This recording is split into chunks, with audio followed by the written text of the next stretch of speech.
now that you have like this sort of like hot and up and coming organization, have you experienced and have to change like the way that you do your daily life, where you have to be like, well, I can't stay in and watch anime today, I gotta go? Yeah, absolutely. How's that affected you? My Is life question. got flipped upside down. Yeah. And Yeah. you liked for me to sit right here, and then you're gonna tell me how you became the Prince of Bel-Air? No, I mean, good one. No, I mean, my life has changed like fundamentally down to its very core. I mean, my life is completely different in every way, shape, and form. Like, I go into the office at 9 a.m.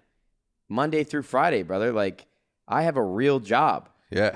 I'm not. I mean, my life is just completely different for the better. Yeah. Okay. Because YouTube is this weird world where, for me specifically, making vlogs and lifestyle videos, my life, the way that I made money was by making videos, but the videos that I was making was all about making my life more interesting than it actually was. Yeah. You actually see a lot of people talking about it nowadays with like daily vlogging, where I was going out and doing things just to make a video out of it. It wasn't real.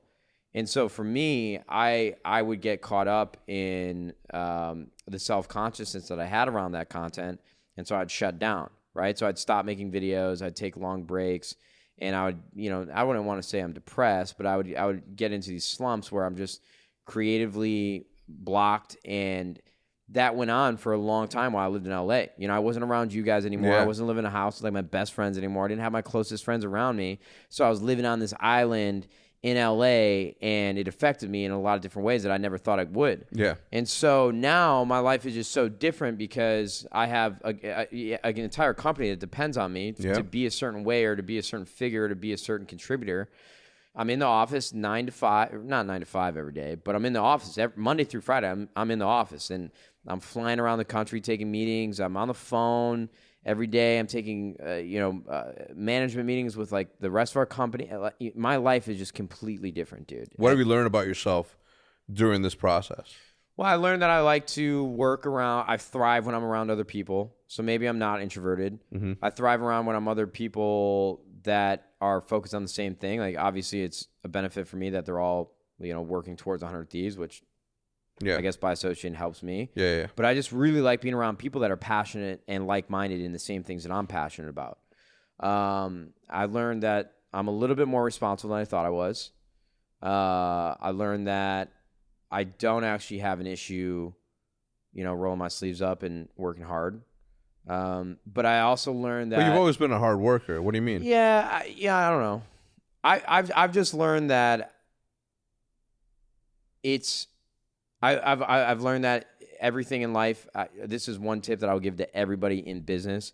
Everything is about over communication. Over communicate everything. Leave nothing up to assumption. Yeah. Like, everything is conversation. Everything is about expressing your thoughts, your concerns, your opinions. I've learned to communicate a lot better as a businessman. But I'm also learning a lot from my team because I'm surrounded by really, really smart people. And that's one thing I'm grateful for. Our company is comprised of, in my opinion, like the best talent in esports. We have a tremendous team that has different backgrounds, whether it's traditional like esports teams or like non-endemic like venture capitalists, knowledge about building a business, scaling a business. I'm surrounded by like a lot of good people that I'm learning a lot. But yeah, I mean, like, down to the very core, my life is just, I mean, it happened over time, so it didn't seem like it was like this crazy transition, but Yeah. dude, my life is crazy. I can't believe how different it is. Yeah.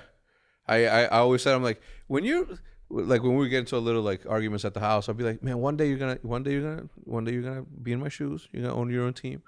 And I tell this to Scumpy, and I tell this to everybody. I'm like, you're gonna own your own team, and you're gonna have to put up with these divas. And I'm not saying that your team. Nah, some of these guys are idiots. I love them to death, but they do some dumb shit, man. They say some dumb shit that just, like, come on, man. Like, just pretend your mom's listening and we're in the 1950s. Not even that, but like, stop complaining. Like our Fortnite guys. I love our Fortnite guys. They're incredibly talented, but all they do is complain on social media. Those are my guys. Parallax, Risker, I almost said Tifu. Ooh. Parallax, Risker, Kenneth, and Sir Demetrius. Dude, they beat the world record. Video has 2 million views. I love those guys, man. Like, they're great people, but I've said it to them over and over and over. The reason why you're not being invited to these summer skirmishes is because You're complaining all about you it, do is complain about the game on social media. But I get it because I've been in that place before. I used to complain all the time on social media. Yeah. And at that time, it really wasn't anything they could do about it. Like, if I complained about the game, what was Activision going to ban me from events? Right. But now you're in a position where Epic Games is literally deciding by going up and down a list and pointing their finger like, yeah, I want him in this tournament. And you're sitting there trashing the game. Yeah. Like, guys, we are paying you really, really well. You're a part of 100 Thieves. Yeah.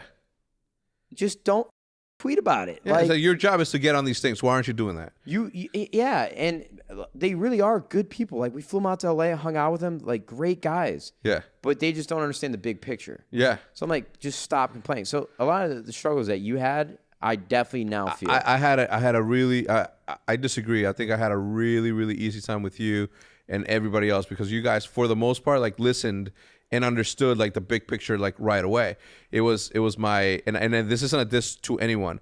We understood the difference between being the Jenna Marbles of YouTube, where you can say any effing word and talk about D's and P's and like being funny by being able to say whatever you want and getting, let's say, 30 million views, or being the clean cut Justines of the world that this maybe don't do as many views, but you get all the extra dope shit where you get to be in the Grammys and then you get to get all these like opportunities. Did because Justine go to you're the Grammys? I think she went to the red carpet something. Nah, Justine crushes it, bro. Yeah. Justine's the queen. Yeah, I hit her up to be on the podcast.